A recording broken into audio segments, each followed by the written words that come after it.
Hello tout le monde, je vous souhaite la bienvenue sur Off the Mat.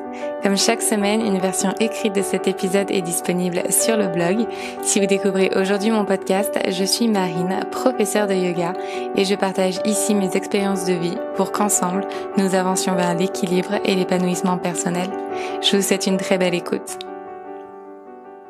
Je vous parle souvent du facteur temps, du fait que l'urgence, c'est nous qui nous la créons, que la pression, c'est nous qui nous l'infligeons. Le temps, nous en avons autant le contrôle qu'il ne nous échappe. Parce que le temps, c'est celui qui rythme nos vies. Le temps dessine les saisons, compose les jours et les nuits. Sans le temps, que serait finalement notre quotidien, notre structure, notre mode de vie? Sans le temps, nous serions vraisemblablement un peu perdus. Le temps est notre pire ennemi, autant qu'il est notre meilleur allié. Bien trop souvent, nous considérons le temps comme générateur de stress, de peur, de pression. Le stress des deadlines au travail, la peur de vieillir, la pression de devoir réussir vite. Dans un monde où tout s'accélère, où surconsommation, hyperactivité et impermanence sont reines, c'est aujourd'hui plus que jamais qu'il nous faut ralentir. Presser le bouton pause, comme j'aime bien le dire. La peur du temps qui passe a longtemps été l'une de mes plus grandes peurs. Parce que le temps qui est passé ne sera vraisemblablement plus jamais mien. Que chaque seconde qui défile s'envole aussi rapidement qu'elle n'est arrivée. La peur du temps qui passe, c'est aussi la peur de vieillir. Mais surtout, la peur de voir les gens que l'on aime vieillir. Vous êtes-vous déjà demandé le sens qu'aurait votre vie si vos parents, votre partenaire, votre animal de compagnie, votre meilleur ami venaient à disparaître du jour au lendemain? Peut-être d'ailleurs que vous avez déjà dû faire face à une situation comme celle-ci.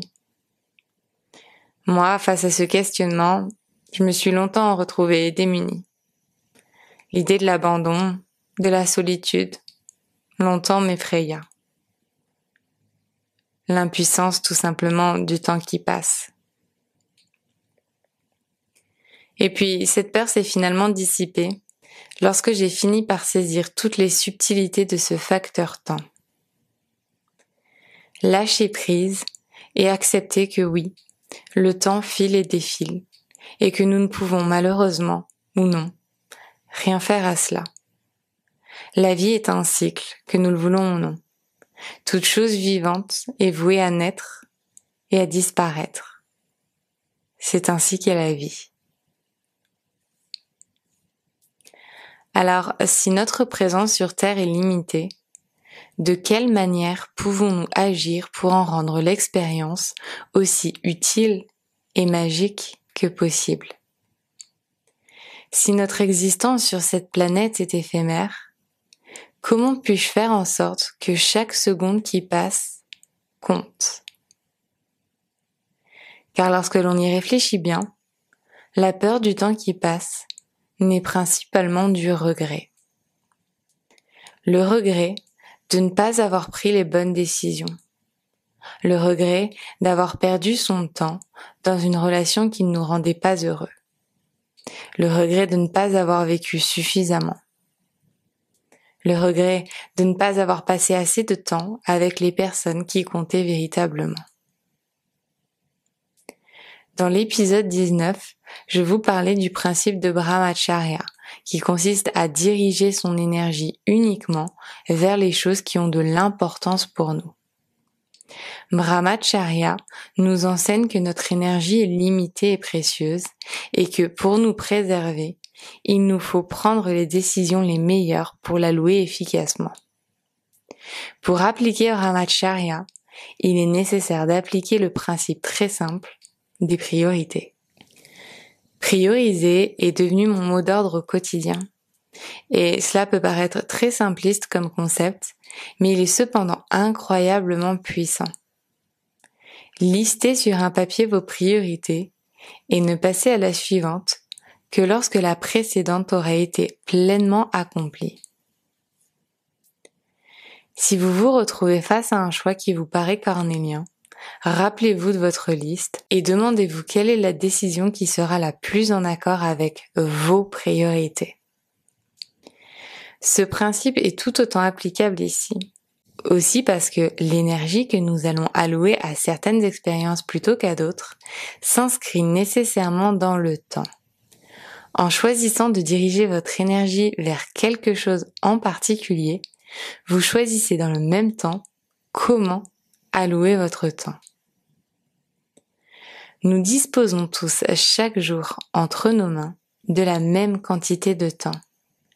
Et il ne tient qu'à vous de décider comment l'utiliser. Une journée dure 24 heures pour tous et vous seriez surprise et surpris d'expérimenter ces 24 heures avec une attitude nouvelle. Nous disons souvent que notre temps est précieux. Et c'est vrai. Il est tellement précieux qu'il est important de le préserver. Récemment, je me suis rendu compte de la quantité d'heures que je passais sur mon téléphone. J'ai pris note de la façon dont je me sentais après avoir passé ces heures sur mon téléphone. Je me suis demandé ensuite si ce temps que j'avais utilisé, je l'avais utilisé d'une manière qui servait la liste de mes priorités. Si les émotions et les sentiments que j'ai ressentis à ce moment-là n'étaient pas positifs, c'était nécessairement parce que mon comportement n'était pas aligné avec mes désirs profonds. J'ai alors pris consciemment la décision de couper mon téléphone chaque matin. En cela, je me suis offert l'opportunité de me reconnecter à l'instant présent, de regarder autour de moi plutôt que de restreindre mon champ de vision à quelques centimètres carrés. Et c'est également en coupant mon téléphone sur ce laps de temps bien précis que j'ai pris conscience du temps phénoménal que j'avais pour faire, être, vivre, accomplir. Et que je ne manquais pour autant rien de prioritaire en m'y conformant quotidiennement. Chaque seconde qui passe sera une seconde entre guillemets bien utilisée dès lors que vous lâcherez prise sur la perfection de l'instant. Étant moi-même très perfectionniste, j'ai tendance à vouloir être systématiquement soit dans le noir, soit dans le blanc, à faire les choses entièrement, jamais à moitié, et à viser toujours le meilleur. Et donc, dans mon esprit, j'avais ce besoin incroyable que tout soit toujours absolument parfait, que chaque seconde de ma vie soit finalement optimisée. Et pour cela, j'avais nécessairement besoin d'une structure bien carrée pour me donner cette sensation que je contrôlais absolument tout. Je me disais qu'en ayant le contrôle sur chaque détail de ma vie, je réduisais mes chances de gaspiller mon temps. Entre nous, ces techniques a tous fonctionné. Pourquoi ? Parce que vous le savez à présent, il y a 1 milliard de choses sur lesquelles nous n'avons que l'illusion du contrôle.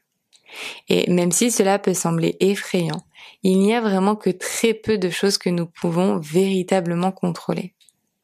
Et ces choses, ce sont uniquement celles qui nous sont intrinsèques, c'est-à-dire celles qui nous sont propres ou directement rattachées. Tous les éléments extérieurs nous contrôlent. Le jugement et les pensées des autres, le changement des saisons, les lois, et j'en passe. Nous pouvons les anticiper pour nous donner l'impression que nous les contrôlons. Mais dès lors que ces dernières sortent de ce à quoi nous sommes habitués, c'est là que nous nous rendons compte de notre impuissance. Et c'est là que nous prenons peur. Pour en revenir plus particulièrement à notre concept du temps, l'une des choses qui m'a permis de pallier à ma peur, c'est finalement le lâcher prise. Cesser de rechercher systématiquement une perfection qui n'existe pas. La perfection est subjective. Rien ni personne ne sera jamais parfait, tout simplement parce que dès que nous avons nous aspirons à mieux. Dès que nous avons, nous souhaitons ce que l'autre a. Cette quête est infinie. Si nous recherchons la perfection de l'instant, alors jamais nous ne la trouverons. C'est un cercle vicieux dont il nous faut nous sortir pour atteindre la paix intérieure. C'est seulement en vivant dans l'instant présent notre expérience en tant qu'être humain que nous faisons de chaque seconde qui passe des moments parfaits. C'est lorsque nous n'avons aucune attente que le plaisir est immense. Aucune expérience vécue, aussi douloureuse soit-elle, est une perte de temps. Aucune décision prise, aussi peu optimale soit-elle, est une perte de temps. Sur votre chemin vers l'équilibre, vous rencontrerez des milliers de routes adjacentes. Certaines seront des raccourcis, calmes et idylliques, qui vous rapprocheront plus rapidement de votre destination. D'autres seront des routes étroites semées d'embûches qui ralentiront votre voyage. Mais quoi qu'il arrive, vous ne choisissez pas quelle sera la prochaine route que vous allez prendre. Par contre, vous pouvez orienter votre voyage en choisissant avec quel état d'esprit vous allez l'appréhender. Transformez votre peur en excitation, votre anxiété en sérénité. Envisagez chaque chose qui compose votre vie comme un élément nouveau de votre puzzle. Rien, absolument rien n'arrive par hasard. Soyez reconnaissante et reconnaissant pour chaque étape que vous franchirez, qu'elle fût agréable ou non à traverser. Parce que chacune de ces étapes s'est présentée sur votre chemin pour une raison bien spécifique. Aucune de ces étapes, aucune de ces décisions, aucune de ces expériences n'a été une perte de temps. Aucune. Chacune de ces étapes a été une opportunité de croissance. Vous auriez pu prendre à gauche, mais votre intuition vous a mené à droite. C'est ainsi qu'est faite la vie. Oui, notre temps à chacun est précieux parce qu'il est éphémère. Et pour le respecter à sa juste valeur, la seule chose que vous avez à faire, c'est de lâcher prise et d'ouvrir grand vos bras et grand votre cœur à ce que l'univers vous réserve. Je le répète souvent, c'est en lâchant prise que vous reprendrez le contrôle. Aussi bien en termes de quantité que de qualité, c'est en lâchant prise sur votre temps que vous reprendrez le contrôle sur votre expérience de vie sur cette terre. Alors, la prochaine fois que vous vous direz « j'ai perdu mon temps » ou encore « je n'ai pas le temps », rappelez-vous simplement de ces mots. Le temps, c'est à moi de le créer. J'espère que ces mots résonneront en vous et qu'ils vous inspireront dans votre chemin de vie. Si cet épisode vous a plu, n'hésitez pas à écouter le reste de la playlist et à rejoindre dès aujourd'hui Luna, une communauté bienveillante que j'ai à cœur de guider chaque semaine vers le bien-être et la pensée positive au travers de mots doux inspirants. Encore merci pour votre écoute et je vous dis à très vite.